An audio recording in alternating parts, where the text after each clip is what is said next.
What's going on, people? Welcome back to the Bluetick Podcast. And opposite me today, we have Leah Shutkeever. She's a 27, yeah? 27 time. Guinness World Record book holder. Do you want to tell everyone what you do?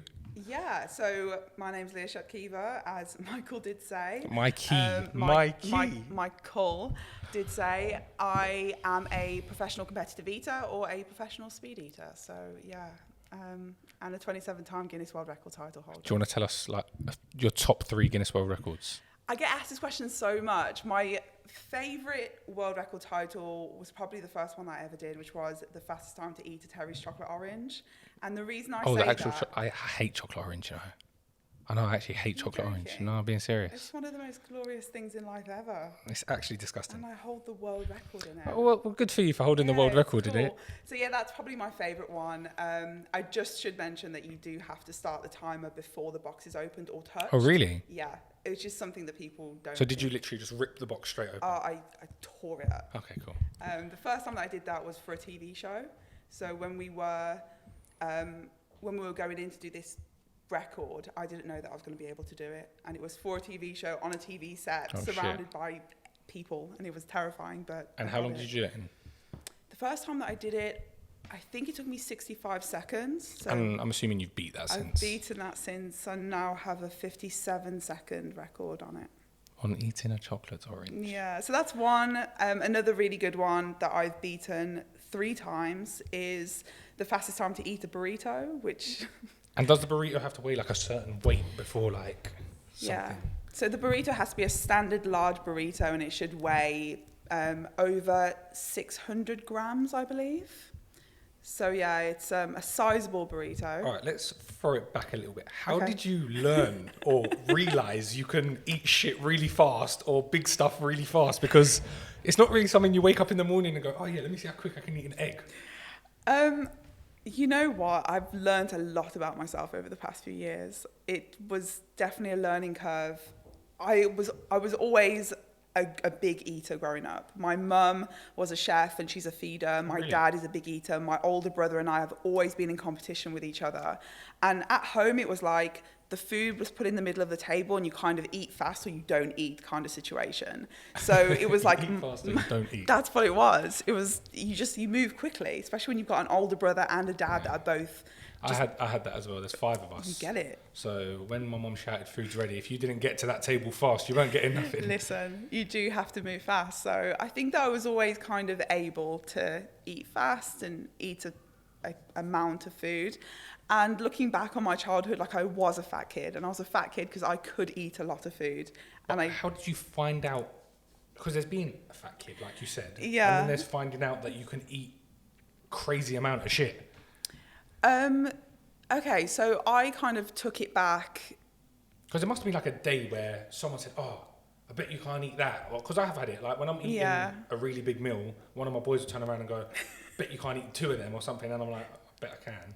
But you must have had that little challenge where someone was like, oh, you can't do that. And then you've done it. So I have this kind of relationship with my brother where every time you're eating, you're like... Yeah, and growing up, we were always in competition with each other over something. So you must have beat him every single time. You know what? We used to play fight and stuff when we were really young, and he got to a point where he was just too strong and too big and much stronger and bigger than me. Yeah. And I just became very good at something else. That was it. But the first time that I realized that I really did have a skill, I guess, was in 2013. I was dieting for a bikini show because I've been into fitness for most of my life, and I've been into bodybuilding for 12 years. So when I started bodybuilding, I was very strict on my diet, nutrition. I wanted to put on mass. I wanted to get bigger and actually build a body that I did not have. And so 1 minute. So for people wondering, this is the 27 Guinness World Record holder for eating large amount of foods and fast foods. I'm going to put a picture of her body somewhere here because when I first followed her on Instagram, I was scrolling through her pictures and I was like, something don't add up here. Like, because people look at you and they must, when you think of the person who can eat the most food, you think, oh, it's going to be someone fat. Yeah. And then they see you and they're like, what the fuck? But that's more of a misconception than anything, because I think most of the greatest eaters in the world and throughout history have been fit people, because fit bodies need food. and even fit bodies who bodybuild or do anything like very demanding, your body not only needs food, it needs the energy, it needs the sustenance. And so you're eating more than your body actually makes you feel that you want. So you're eating past that point of satiation. Yeah. So like bodybuilding, you need to eat X amount of calories. You might hit half of that and think, I cannot eat any more food. And I was there back in 2011. I remember getting up in the morning and knowing I have to eat a massive bowl of porridge I did not want to eat, but I had to hit calories. So I learned that it is mind over matter, and you do have to push past those barriers. And then all of these things gave me a kind of strength, which now allows me to push past the wall that you would hit in a food challenge. So have you lost any yet? Food challenges, yes. Which one was this? So people ask me this question a lot because it looks like I always win. Because most people show their winnings, they don't show their losses. I show my losses. Do you? So what did you lose to? I lost 3 challenges. 2 were fish and chip challenges. I don't really like fish and chips, to be fair. Same. And one was a curry challenge in Leicester. How much curry was it? It was 5 curries, 5 curries, 5 naans. Yeah. A side of rice, and like a 1 kilo mixed grill as well. And what did you have to do? Finish it in a certain time? I had to eat it. Okay, so this is the deal. The record was 30 minutes. Yeah. I had to, in my mind, I feel like if I'm not beating the record, I'm not winning. Yeah, that's true. Because nuts. So I went in wanting to beat the record. I was going up against another guy. The guy tapped out like... Oh, so you beat him? I beat him. He tapped out. He like left the table like 2 curries in. I made it to the end. I had some chicken. I had some naan left.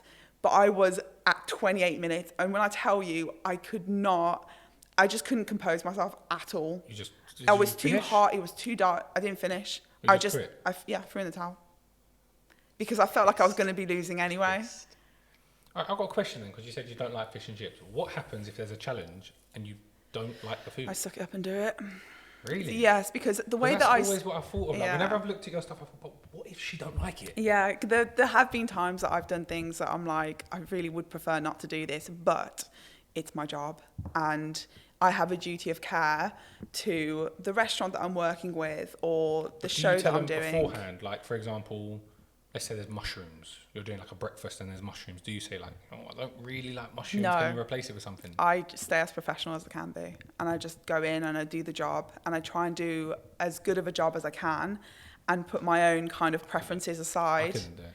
I do it for the video. Like I want every video to kind of be a bit of a journey, a bit of an experience. A lot of the videos that I've done have been with foods I don't really eat or like. Like, I mean, fish and chips have been one of them. Fish. I don't eat fish at all.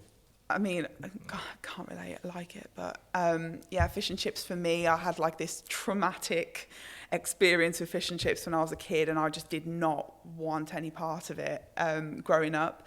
And this job has kind of opened that door where it's gone, we know that there's things that you don't like, but suck it up because you've got to do it. You've just got to do it. Suck it up. I couldn't do it. That's the truth. Like, there's been so many days where I've seen, like, on Instagram, obviously, you see there's loads of challenges and stuff, and I'm like, I wish I could do that, but I don't like mushrooms. Do you reckon they could change it with something? Or I don't like tomato. Could they change that? But what I tell venues is absolutely no, you can't change anything, because what you want to create with challenges is a level playing field. Yeah. You've got to make it fair for everyone. Right. It's just like boring. A marathon. It's not like one person runs 26 miles or whatever it is, the next person runs 25 because they don't like running 26. Yeah, no, it's true. It can't do it. So I've got a question I asked you off camera. And now I'm going to ask you it on here because I have to ask you it. So you do a challenge on Instagram all the time where you just stick a sausage in your mouth and swallow it. Yeah. How'd you do it? Like, what in, excuse my French, okay, what is the biggest sausage you have fit in your mouth? So on the record, the most common question I think that I get asked is, how do you even learn that you can do this? Like, how? Because you just swallow it, right? Yeah. You don't actually chew it. No, it just goes straight down. Yeah. The reason that I learned to do that is. Yeah. How did you learn? How did I learn to do that? To fit the sausage in your mouth. Yeah. How did I even learn that I could do that? Yeah. I will tell you how. So I started breaking Guinness World Record titles in 2018. I was approached once I'd broken that first one by a TV show asking me to do 2 more for another TV show.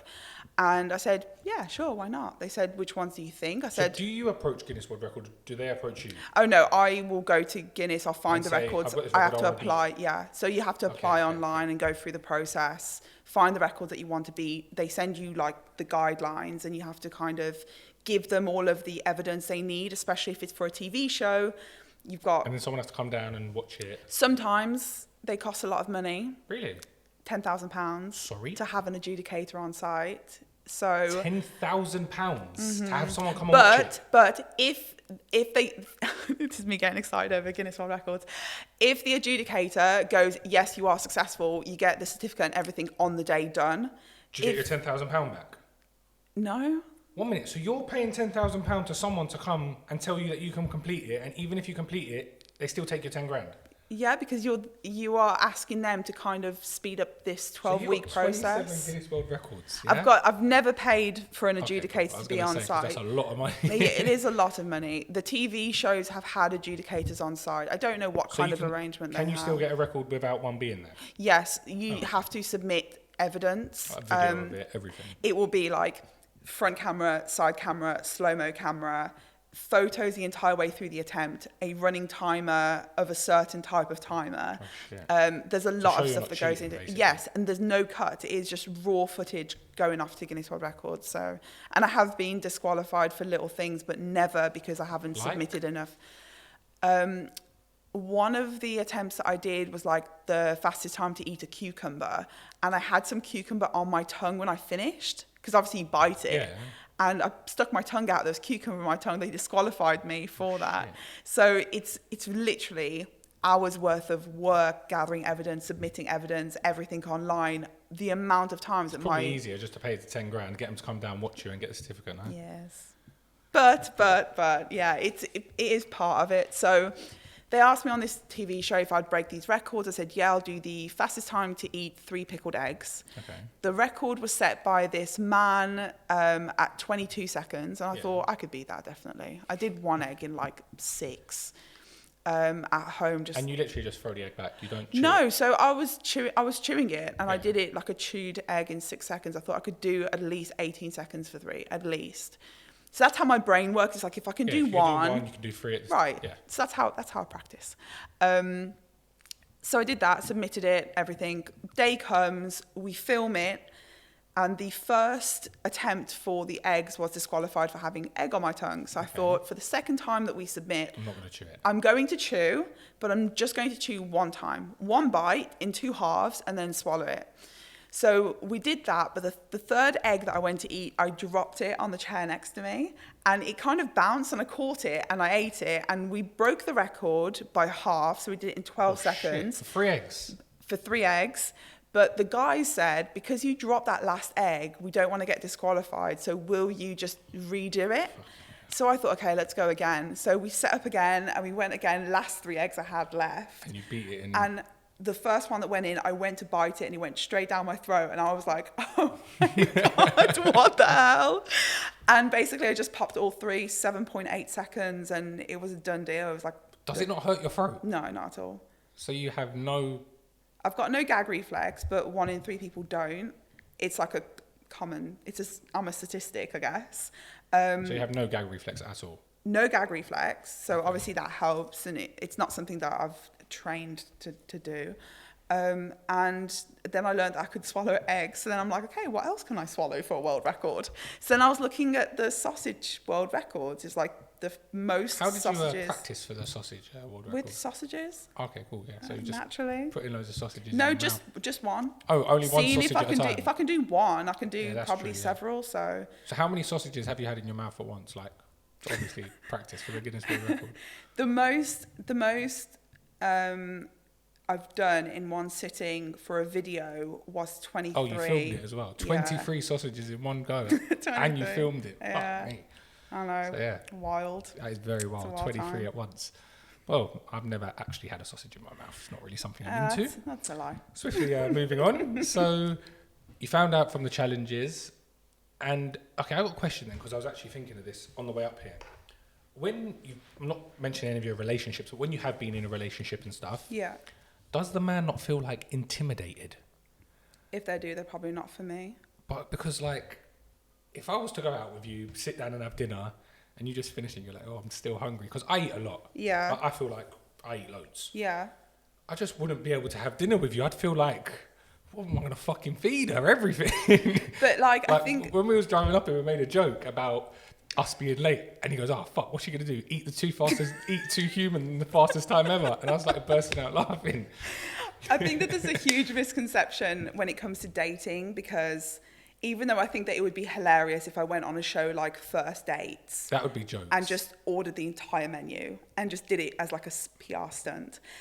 First Dates, make sure you hit her up, yeah? I definitely don't go out of my way to overeat on a day-to-day. I even probably undereat for what my body actually needs.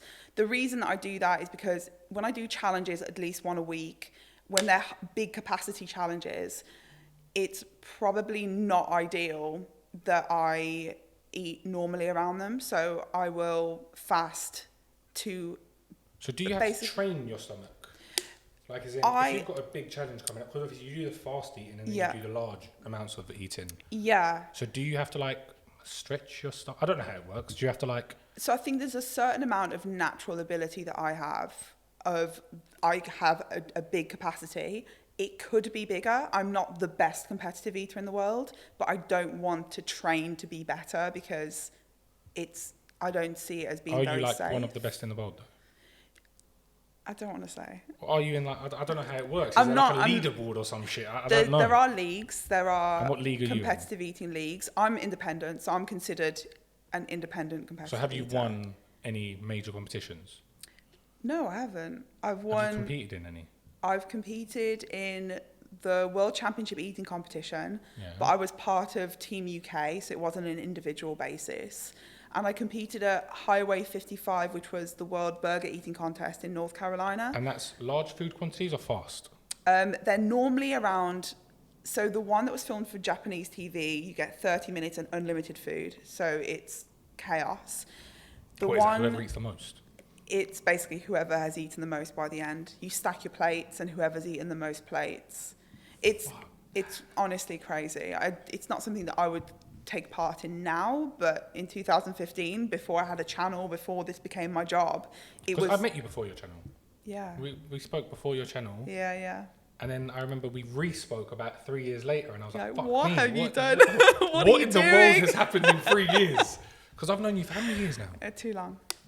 Too long. Yeah, because we spoke years ago, and then I popped back up and I was like, what happened? You went from being... Because I met you when you was into like fitness and all that. I'm still into fitness. But your main line isn't fitness no more. No, now it's not. You're a competitive food eater. That is your job title, Yeah, right? but I think that when we met, I was still working as a designer. You was interior designer. Yeah. So I was a commercial interior designer. You was going to help me with the first restaurant. Yeah. I remember that. That was a long time ago. That was over 5-6 years ago. Yeah. Shit, yeah, I've known you ages. It's been a ride. Yeah.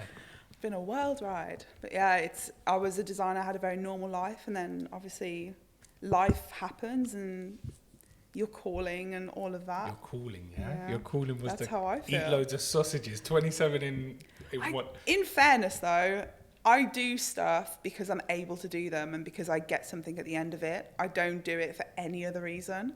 So like I competed at the World Championship because I was approached with an offer that I could not refuse. So how did they find you? Because you weren't posting up at this point, was you? No, I wasn't. Who put you forward? So I'm the only Leah Shutkeever in the world. Really? So yeah, so if you search Leah Shutkeever, it used to come up with no one else with that name? No one. I'm definitely the only Mikey Millen in the world. Yeah. 100%. If there is anyone else called Mikey Millen, I'll find them. Come through. Get rid of them. Bring yourself. Huh? Yeah, probably. Probably find like 7 of my cousins with the same name. So yeah, they heard about me through the grapevine because I'd done some like casual restaurant challenges way back in the day. And so I'm talking 2013, I did my first challenge.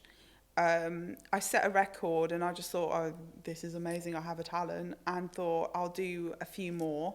So like every couple of months or something, I'd go to a restaurant, I'd do like a food challenge just casually, just for like the banter, and set records. And then they called me one day at work. My boss was like, Yo, Leah, someone's on the phone. TV Tokyo, I want to speak to you. And I'm like, hello.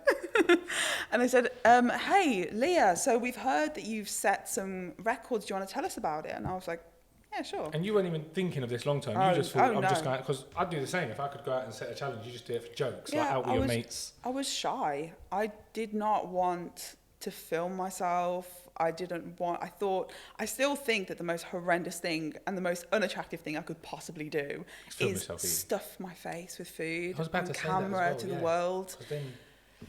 But you do post videos every single day. I have to just get over it.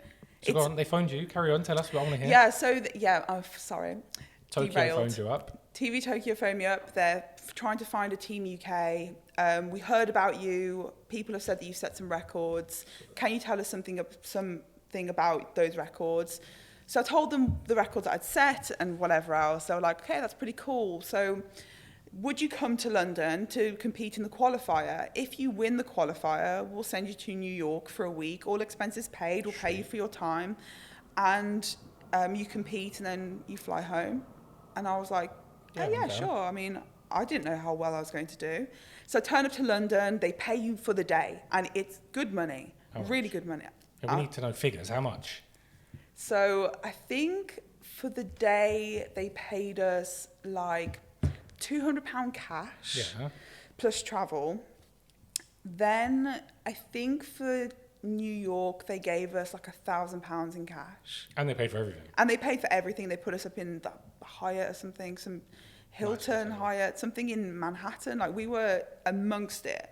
And you was with other food eaters out there? We were with other food eaters. As Team UK, there were 4 of us. So we went to the qualifier. It was the most bizarre experience of my entire life. But I'm like, I'm being paid to be here and it's absolutely fine. And I'm here to work. So I turned up there. It was the worst experience of my life. What was your family and your brother and everyone thinking, like, Leah, what are you doing? Like, what? They're all business people. Oh, so they thought, they're like, good luck. Yeah. How much are you being paid? Go make the Don't money. let us down. They've always said to me, like, we don't really care what you do in your life as long as you're really good at it. And I've always taken that on. I studied architecture and I never felt like I was the best. Okay. Never ever felt like I'm going to make a difference. I'm going to have an impact. I never really felt like there was ever going to be a pivotal moment in my architecture career where I'm going to be like that award-winning architect. Okay. And I don't have ideas of grandeur. I just like progress. And I didn't know how much progress I was going to have in like an office job designing stuff. So I had my experience working in an office and doing the jobs, and designing offices for me was nice, and doing the commercial design work was nice, and I enjoyed it. But now, social media, you'll understand, it's every day you have an opportunity to like really like push. Yeah, especially with TikTok now. Like I say it to everyone. Like, so wild. It is overnight you can become a superstar. And you hit that viral video and it's just the endorphins. It's addictive. Yes.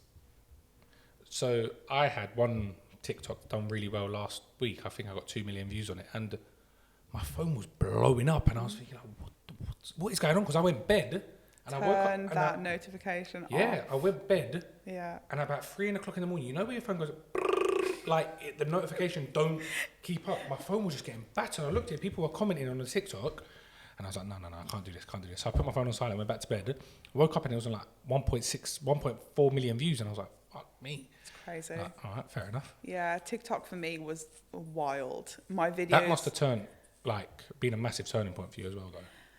It was personally a massive turning point because I was so resistant. I just did not want to conform. I was like, no, I can't. I'm going to stick to YouTube. I'm going to do what I know how to do, and I'm not going to. And then, Instagram started acting up. I hate Instagram. And I just thought, you know what? I need to just get over myself. That was my problem. My problem was myself, and it's always been my sticking point. I've always been like this shy girl on the inside, and I've never really wanted to put myself out there for fear of everything, judgment, rejection, all the rest of it. And TikTok has just allowed me, I started by scrolling, and I'm like, the people that do the best are the ones who just don't give a shit. Are the people that don't care. They literally just post anything. And I'm so, everything I do is just so designed. Like I feel like everything that I create is so put together. But that's probably from your old job as well. It is. You use them skills from being an interior designer to stuff. Now put that into your social media platform. Yeah. Because I look at your account, and your account is it's like a piece of art. Literally every video's the same, pictures the same. Yeah. But it's doing well. I watch all your videos. I think they're jokes. Appreciate it. I actually think they're jokes. Yeah, I mean, I understand how branding works, and I'm really trying to create a brand, and I want people to recognize my work when they see it. That's why I'm trying to really play into the whole, it's the same, but it's not the same. So have you got any big competitions coming up this year? So that I'm always doing challenges, right? Like I'm always traveling around doing food challenges and post them to YouTube. That's my main thing. The diehard people that watch my long view videos, they have been there for years, literally watching my stuff. And it's been a lot of growth in that period as well. But now I'm trying to sort of work in some extra projects. So I'm building a website. I'm looking at getting some merch potentially, and really branching out and creating this business. So in terms of contests, no, I don't have anything planned right now. Competitions, I'm always doing challenges. I'm always filming stuff and always doing bits and bobs. But yeah, I'm looking at the bigger picture now. So what is your ideal brand for yourself? When brands approach you, what do you want them to think of your page? Because you must have, in your head, you must have a vision of how you want yourself to look, perceived. I suppose. Yeah. So what is your long-term goal with it? My long-term goal is to put it out into the universe. I have a 5-year plan. I want to do a TV show similar to Man vs. Food, but the woman version. And I want it to be very empowered kind of female thing. But then also just a really cool TV show that everybody can watch, similar to my channel. But I love Man vs. Food. Do you know what I mean? But nobody can replace him. So didn't the man from Man vs. Food get some health issues? Yeah. So Adam Richman, who hosted Man vs. Food, who I don't believe they'll be able to replace him at all. He was the first one to properly bring it to TV. Yeah, and you know what I loved about him, or I love about him? They tried to have a replacement. Did you see? Casey Webb. Yeah. I don't know him personally. Okay, well. I think that the difficulty is with a character like Adam Richman, he's so likable. He's such a he loves a people's person as well. You look at him and when he's doing the challenge, you feel like you're there supporting him. Right. And he loves food, and I feel like I relate to him on that level where it's I love food. I'm a real foodie. I appreciate when chefs really love what they do, and you can tell by what they produce. So I related to him in that respect. So when they're trying to replace him with a comedian or some other guy, it doesn't work. The concept doesn't work anymore. So I thought, of course, I thought, well, I'm a competitive eater. Why couldn't we do a woman versus food? Because it's not man versus food. We're not trying to recreate or replace him. We're trying to do a different angle, different take. So have you approached anyone on that? I've had conversations about the show. I don't know how sellable that kind of concept is with the current climate being what it's been. But I think there's definitely legs. I think it would work. I think it would work. I just wonder how entertaining I am. I need to kind of work on I'm not very reactive. I think I do need to be a little bit more. He would literally get the whole crowd going. Do you know what I mean? That's why everyone loved him, because he was rile everyone up. Literally, you're watching it and you're thinking when they're all shouting, "Come on!" You're I'm there as well. Yes. I was looking at my TV when I was getting home, watching it, and it was just. I thought he smashed it. He did, and he was such a family show, and he failed so many challenges, but nobody remembers. Nobody cared. Nobody cared. Would cuss him for failing. Right. Never. But in terms of the health implications, let me loop back to that. So Adam Richman wasn't a trained competitive eater by any stretch. He explained at the beginning of each show, I'm not a competitive eater. I'm just a guy with a big appetite, and I love food. And he's worked in the restaurant industry for a long period of time. So the way the TV shows work is that you're filming back to back for sometimes 21 days. You're filming 21 episodes. Literally a competition every single Potentially, day. I don't know the exact schedule, but like potentially maybe one day in between. It's not long enough. Yeah. So you need... And he was doing massive... He was all over the world as well. Yeah. Doing, like, the hottest curry in the world, the hottest chili in the world, the biggest... Like, it was constantly the biggest this, the hottest this, like... So imagine the impact. The impact on your body would have been colossal. So knowing what I know through doing what I do, I am able to sort of guide the production company to go, this is what we need to do to get the best results and get the best shows. And safest as well. And safest. Like, please don't try and kill me. Literally. Like, I'm not trying to die. I'm only 32. Do you do spicy challenges? I do. I do. Any of them? Oh, I've won every one. So have you ever done the... I've done the Definite Challenge. I've done the Packy One Chip Challenge. There was during lockdown. It was called the pepper in a pot. It was like a little pot, and it's called a pepper in a... Or a chili in a pot, where it's called... I don't know that one. It's like a dried chili. Oh, I didn't try that. You'll know it. If I say the name, you'll know exactly what it is. It comes in a little pot, literally. It's one... Tell me the hottest chili in the world. Like a Scotch bonnet, or like a... Do you remember what I'm talking about? It was the hottest chili in the world. Well, there's a few viral spice challenges, and I've done a few of them. I would die. I would actually die. Like there and then, on the spot, I would probably just have a heart attack and just, that would be the end of me. In fairness, you do have to have a certain level of resilience when you do challenges in general, whether it be like speed, you have to be able to just block every single thing out of your brain for speed challenges. You can't smell, taste, listen to what anyone's saying. You're not enjoying the food when you're doing that. When I'm speed eating, there's absolutely nothing going on. There's no enjoyment. There's no anxiety. You can get it down your mouth. Right, I'm trying to win. That's all I'm doing. With spice challenges, it's a level of resilience you have to have, because there will be like a burn period as well at the end. And I rise to it every time. I've never failed one, and it's because I'm extremely prepared for it. I'm mentally strong. Like I'm extremely mentally strong. Throat? Don't that actually everything burn? You get like this fuzzy brain feeling. You get like your face tingles, your throat burns, your mouth burns, your lips burn. Sometimes your hands. I had capsaicin oil. I did the UK's hottest pork pie, and it was disgusting. Potentially the worst thing I've ever done, worse than the carrot video that I posted yesterday. Yeah, this morning. What was that? It all blends into one. I don't know why I did it. It was a bit of a dumb decision. But the carrot? The carrot. Oh, what was wrong with it? I just don't know why it entered my mind. We watched that this morning on the way up here. We grabbed some food at the services on the way, and he was like, "Who actually is this girl you're looking at?" I was like, "Her." This. It showed you this down in a carrot. This fucking thing. I don't know. So have you? Oh, it's gonna sound wrong. Have you measured? Wait, I'm going back to the pork pie. I'm stopping you right there. Let's stop it right there. He's thinking too much, and that's trouble. The pork pie. So that was one of the worst things I have ever eaten, honestly. So it went viral during lockdown, and I was looking for challenges to do at home because obviously we couldn't go anywhere.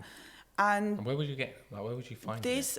Just online, I get tagged in challenges every day. No, I mean, as in, where would you find a pork pie? So there's a place in Coventry that was open. It was a butcher's shop, and the butcher. I reached out to him to say, "Hey, can I come and pick one up and film in his shop when it's empty?"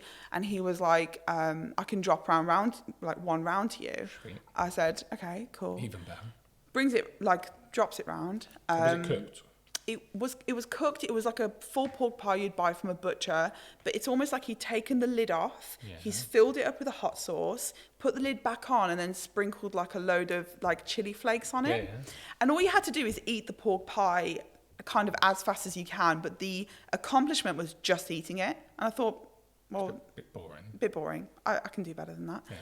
Speed ate it, no gloves on, and my fingers. When I tell you the capsaicin oil from this chili got into my skin and it spread, and this is a top tip to anybody doing spice challenges, wear gloves. And if you do get any of the hot sauce on your hand, never, ever, ever have a warm or hot shower. Why? Because it spreads the capsaicin oil, and it really does spread all on your skin, and you will come out in a rash. And that's what happened to me. But that was from the pork pie? That was from the pork pie. And then the following week, I was breaking the world record for the most marshmallows eaten in 1 minute. Yeah. And I had the marshmallows on my table, which I'd cleaned post pork pie. And I was like sucking up these marshmallows, and they were spicy. It was honestly the most horrendous memory. It took me straight back to the week before, and I was just like... How long was you like covered in your rashes? So I did a load of research, and I learned that if you get fairy liquid in like cold water, and then you clean your skin, it will pick up as much. So you sit there in your shower, honestly, yourself, thinking, don't scrub, no, just like literally, just like really softly, like, because you don't want to rub it into your skin because it does get absorbed by your pores. Wait, was that? Did you think like? I thought that was it. I thought I was done. How spicy was the? Horrendous. Oh, it was that bad. It was My that spicy. entire body was like in meltdown mode. No, but not when it went on your skin, but when you was eating the pie. Yeah. Was it hot? Horrendous. Really? Horrendous. And for you to say just that, have to watch the video.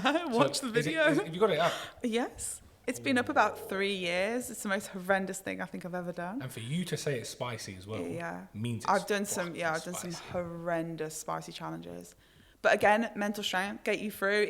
They're stupid decisions, but people watch the videos. And I think I'm going to do a challenge for you. I'm going to get one made up at the restaurant, and I'm going to challenge you to do it.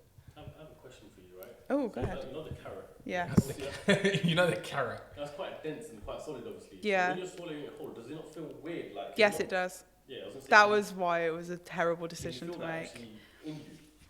So the reason why I mentioned the carrot specifically as being a dumb decision is so like when you're doing the ice lolly and stuff, that's a lot easier. Easy. Because it's cold, by the time it gets to your stomach, melts. Done. But the carrots are... Even the sausages... Yeah, that's mush. Not melt, but your body would just mush it out. And people are like, no, it's not proper meat. Right, your body's not going to break it down. Like, if it's proper and you're swallowing it whole, it's less likely to be broken down efficiently. So when did you do the carrot video?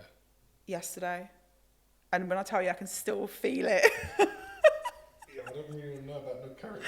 No, so it does feel weird. It was a dumb decision.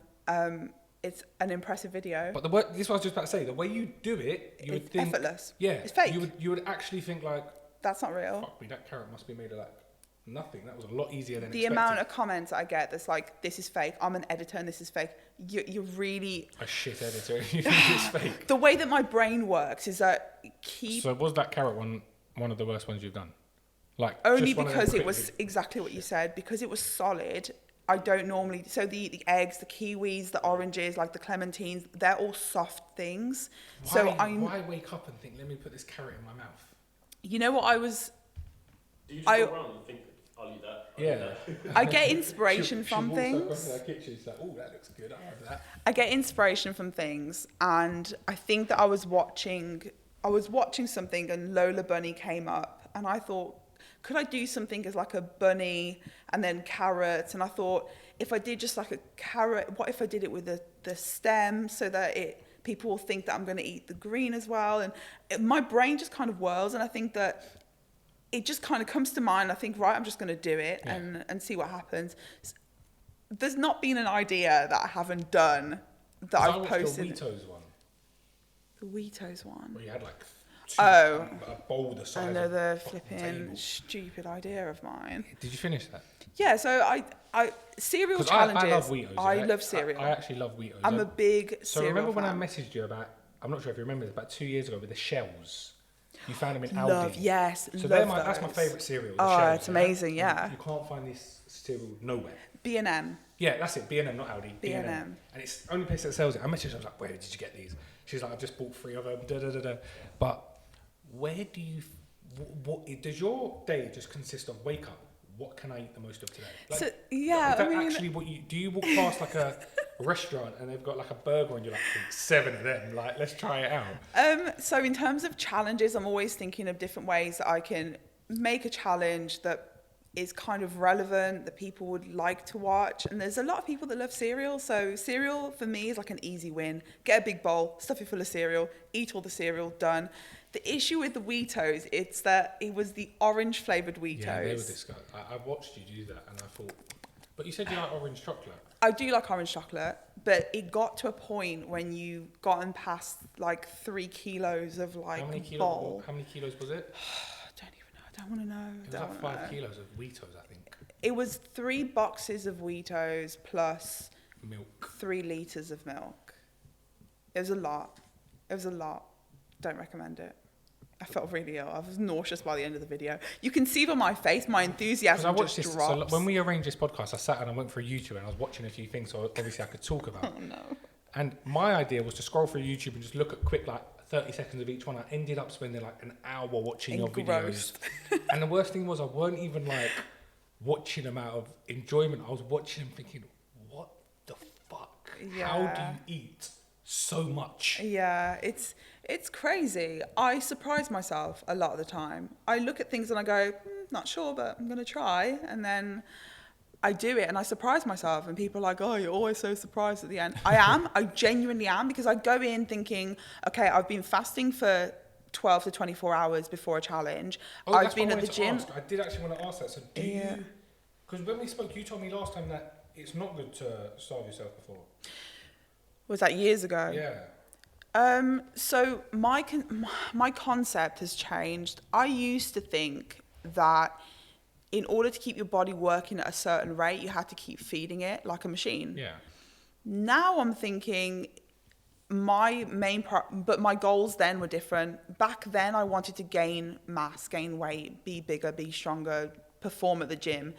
Now, years later, my goal is literally to break even every single week, keep my body exactly how it is. I don't want to maintain, right? And as long as you break even with calories, like, you're good to basically eat whatever you want, really.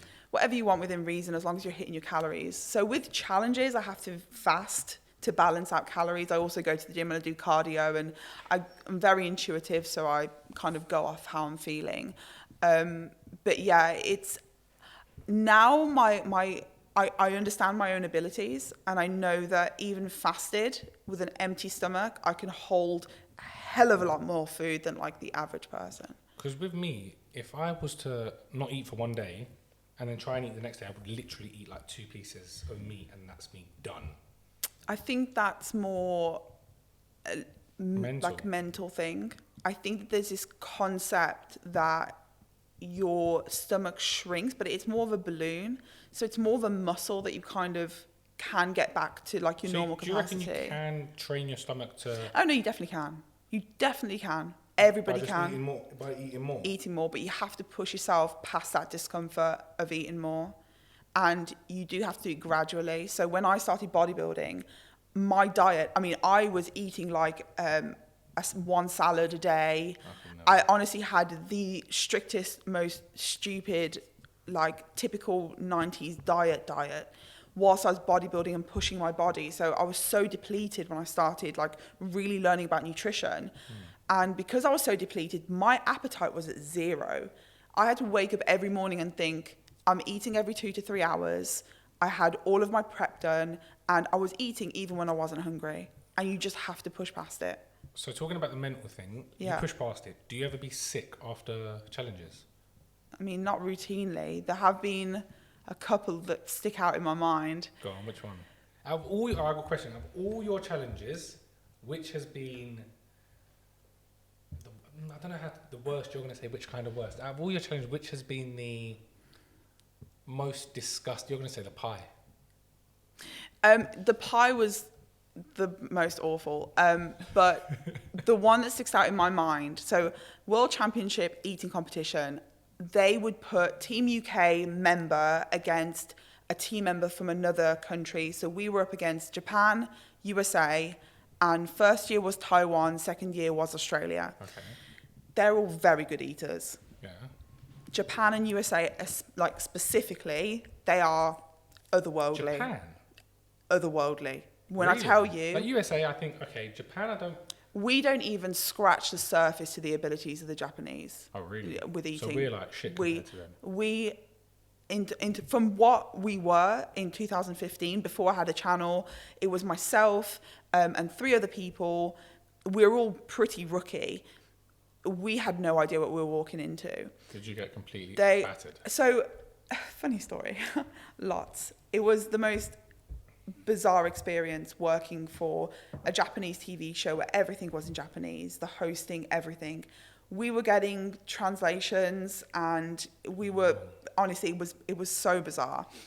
So my first contest in that show, Team USA gave me a pep talk. Yeah. And they were like, you're up against Japan's #1.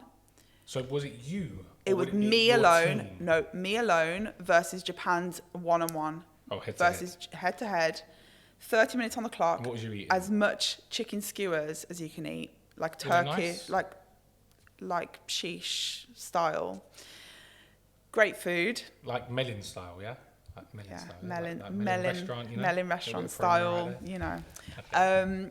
Yeah. So I remember having this pep talk by the sponsor of the USA team, and he just says, "Just do your best."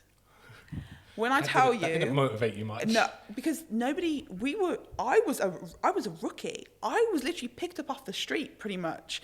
I didn't know anything about. Number 1 or number 2? As in you said, there was 2 shows. Was it the first? It was the first one. Okay, so this was the first one. The second one, these people know. All right, yeah, she's good at what she does. So this was my first ever eating job.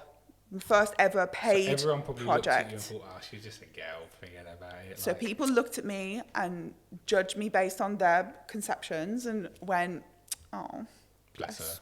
Let her try. And they basically said, just do your best. And I was like, I will. Yeah. Anyway, I was toe-to-toe with him the entire way. Yeah. We got to the last few minutes and I dropped behind by like 3 skewers. Bear in mind,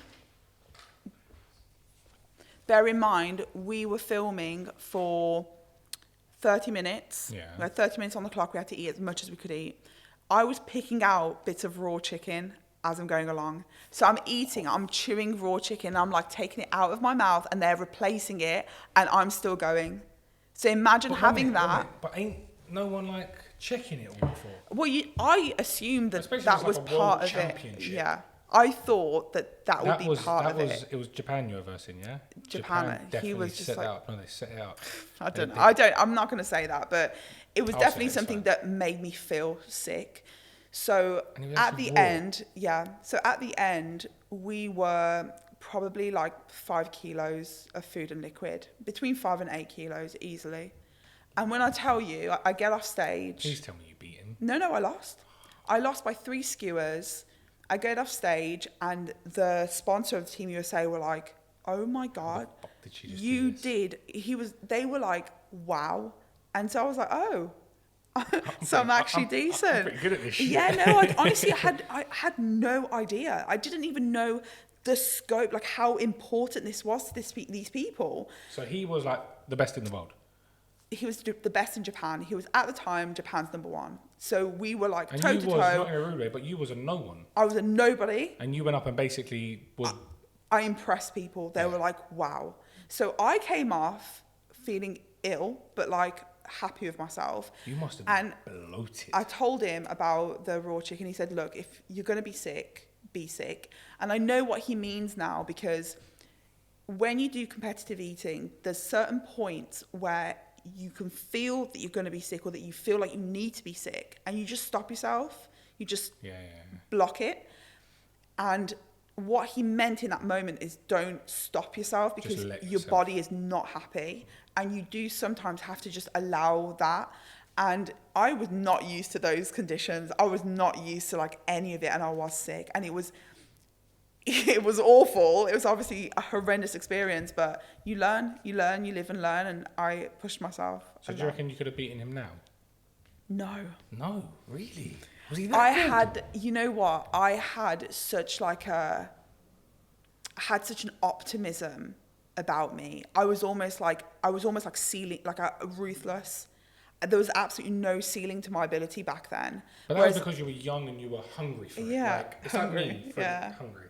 But it's like me, if someone says I can't do it, even if it's the whole table's full of food. I was like, watch me, I'm going to do it. You saw my story earlier. Which one? I said, doubt me, I dare you. That's literally me in life. And I say that because anytime someone judges me or doubts me, I feel like, do you understand how powerful that makes me? Do you understand how much that fuels me? 100%. When people tell you can't do it, it's like, yeah, right, don't worry, I'll do it. Now don't I've got worry. it. Even if I don't want to do it, I've got to do it now. I'm doing it now. I've committed to it. And not just to prove to me that I can that you do it. doubted me. And literally, I'll do something over and over again until people are sick of it so that nobody ever doubts me. But that's good. That is. But from competitive food eating, it must have changed you as a person. Not as in fitness and all of that, but you must be one competitive person. I've always been competitive. But you must be with anything now. Literally, anything people say to you, you must be like, all right, I challenge you. No, if anything, it's made me the opposite. Really? Yeah, I see my job, I'm a professional in my job, and when somebody calls me out, like some brando, I'm like, you're not going to go up to Serena Williams and go, I'm going to beat you in a doubles. She's going to be like, shut up. Yeah, that's true. Do you know what I mean? Even the greatest of the people that are so good at what they do. You're not really going to, it's like the heavyweight Anthony Joshua. Do you know what I mean? He's not going to fight me. He's going to be like, who the fuck are you? Seriously, what am I going to do with you? It leaves you on red. It's true. No, I understand that. But when you're out with your friends, you must have so many jokes when someone's just like, I bet you can't. You must eat everyone's plate at the table.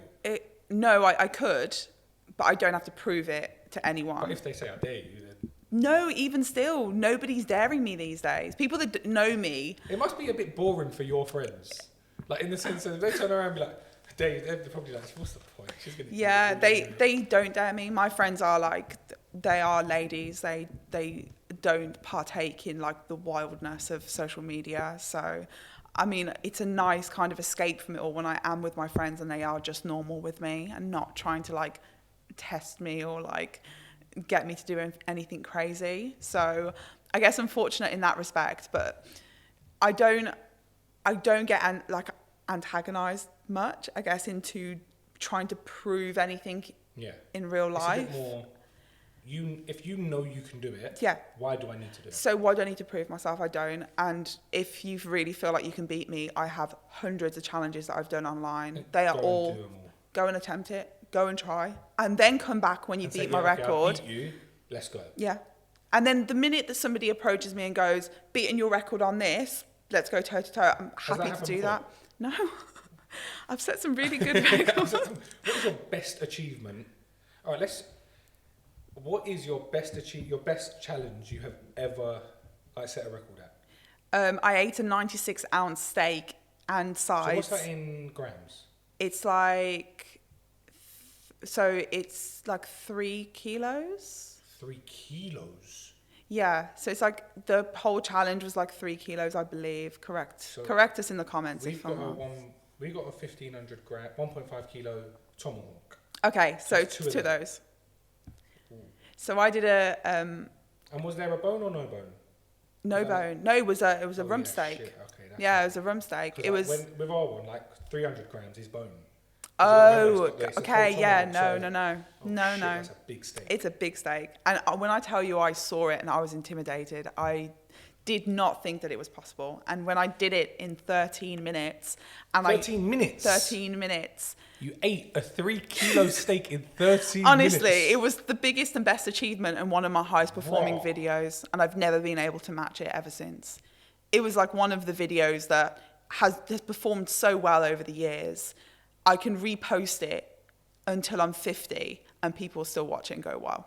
I still watch it and go, I mean, I look horrendous in it, but it's an achievement. A bit of an underdog. I think that people go, this, okay, I'm going to tell you one of my frustrations about being me, doing what I do. From the start of my career, people have gone, there's no way this can be real because she's a girl and this guy who I know couldn't do this, so she can't do it. And so what she's doing is fake. Which annoys me, and it still spills into my life now where people say that my stuff's edited and it's fake. It's not. And I do absolutely everything that I can do to make it as legit as possible. There's no clickbait. There's no fake titles. They are completely natural. It is what it is. There's no editing in it. It's literally, you probably just plop the camera up and say, right, well guys, I'm here to eat this. Couple angles, you get a nice close-up view, you get a nice view of my mug, and then get timers on screen. You can see it running. People see everything. Nothing is like, there's no like crazy cuts. There's nothing. So yeah, I mean, it's legit. It's legit. If you like eating videos, that's what I create. I'm not trying to trick anyone. So if we was to end this podcast on a question for, I don't know, young people out there watching this. They've watched your videos and thought, I want to be a competitive food eater. Don't do it. How would they start it? Like, what is your one tip on someone to check if they've got the ability to eat like a... I don't know why anyone would aspire to do it. I think that I was you love it now, no? I was sucked into the world though. But you do love it, right? I love what I do because it provides me an element of, it makes me different. And it gives me an outlet, a creative outlet, and freedom and flexibility in my life. And so I'm riding a wave that I've been provided and an experience. But if, for whatever reason, somebody wants to pursue this world, which for the record, I did not pursue this. This really was something that landed on my desk, and I've just gone, okay, let's just try. How long have you been doing it now? 3 years. 3 years full time. Okay. Yeah, so since lockdown-ish started, I dropped all the design work and I started doing this full time. My advice would be go to a local restaurant that does a food challenge and just try it. See where you are in comparison to what the record is, what the time limit is or whatever. Watch competitive eaters. If you feel like you can recreate, just don't go talking the big talk until you know the facts. So if there is someone on here who watches one of your challenges and beats you, could I host a head-to-head? Yes. Yeah? Yeah. One of you lot better beat her, please. There must be someone out there who can beat her. Come through. Is there anything you have left to say on the Bluetick podcast? Just thank you so much for having me. Thank you. It's been a lovely chat. Well, make sure you go over to Leah's page and subscribe to her. I know she's got only a few more subscribers than me. She's not like far ahead. We're nearly there. Make sure you give her a subscribe. Make sure you subscribe to me. And thank you again, Leah, for coming on. Thank you for having me. It's been a pleasure. Thank you.